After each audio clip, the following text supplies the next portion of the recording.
Well, hi everybody, it's John Ells again. Welcome back to It's a Great Day to Serve the Lord Devotions. And today I want to talk about a very, very familiar portion of Scripture, something you've heard probably 100 times, if not 1,000 times. It is the parable of the Good Samaritan, but I'm going to approach it maybe from a little bit different angle than you've ever heard before, because the title of this message is What's on your agenda? What's on your agenda today? Let me read it first. It goes like this, and Jesus is talking. He's telling this parable.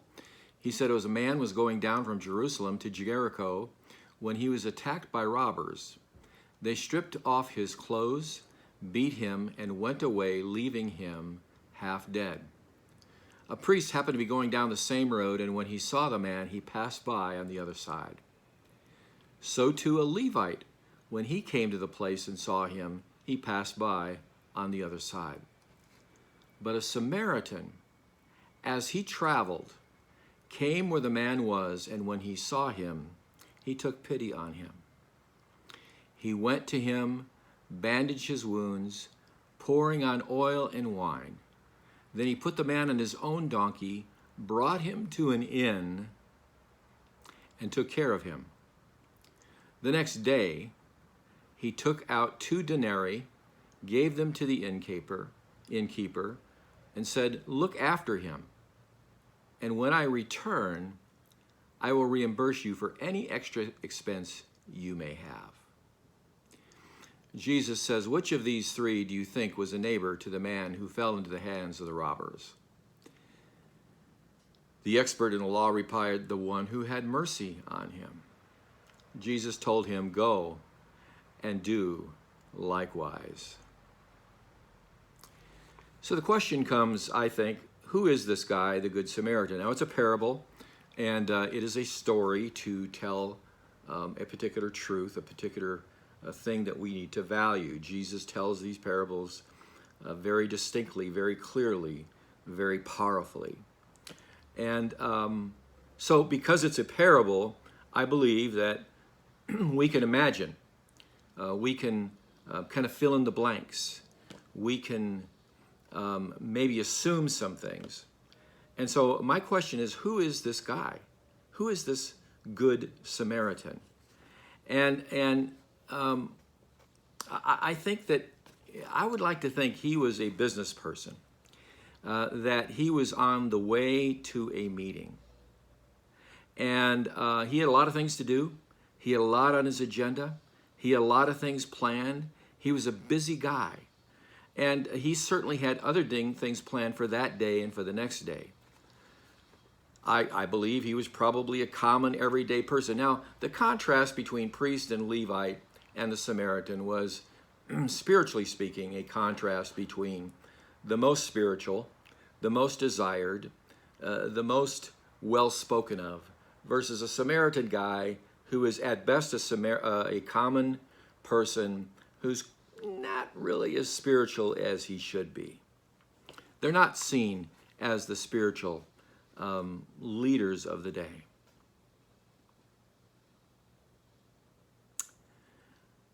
Here's the thing. He was willing to get messy. He was willing to maybe risk his reputation by even associating with this guy who's on the side of the road who's beaten. He doesn't know who he is.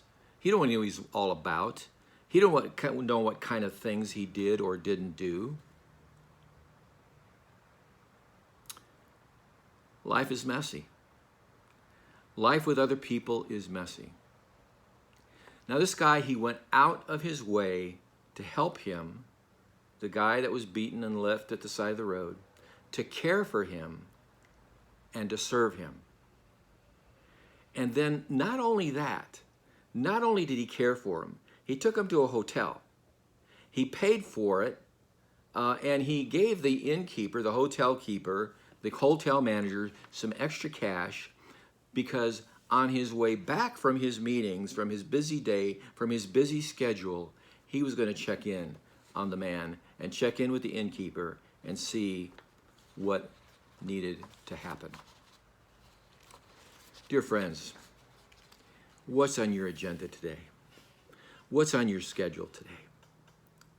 I title this What's on Your Agenda because one of my very, very best friends in the world, guy I love so much, we would get together every other week, every other Friday, 6:30 in the morning for an hour and a half for quite a few years. And we would talk about a lot of things. We would pray.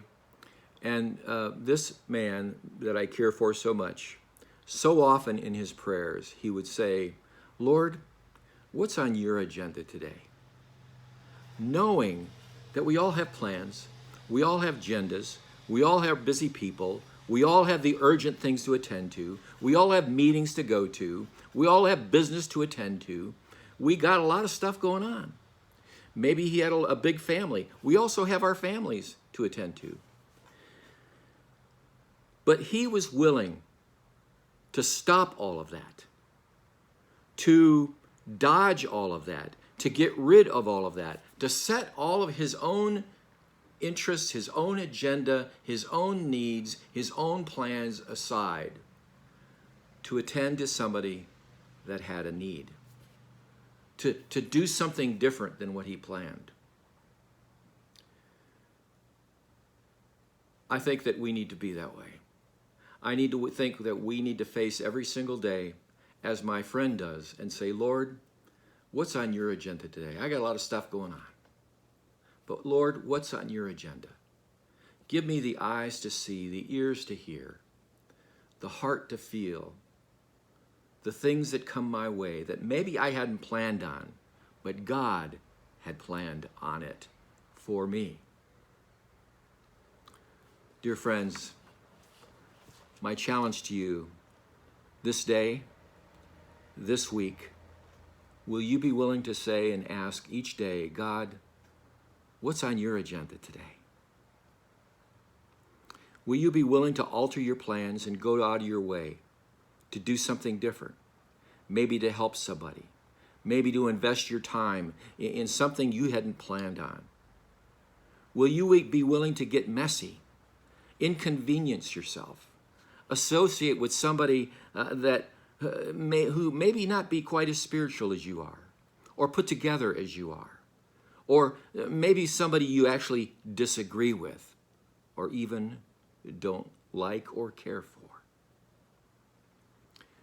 My challenge to you, dear friend, is to be ready, to be open, and to be available, and ask God, Lord, what's on your agenda today? And I promise you this, God will be with you and use you. So friend, remember, it's a great day to serve the Lord.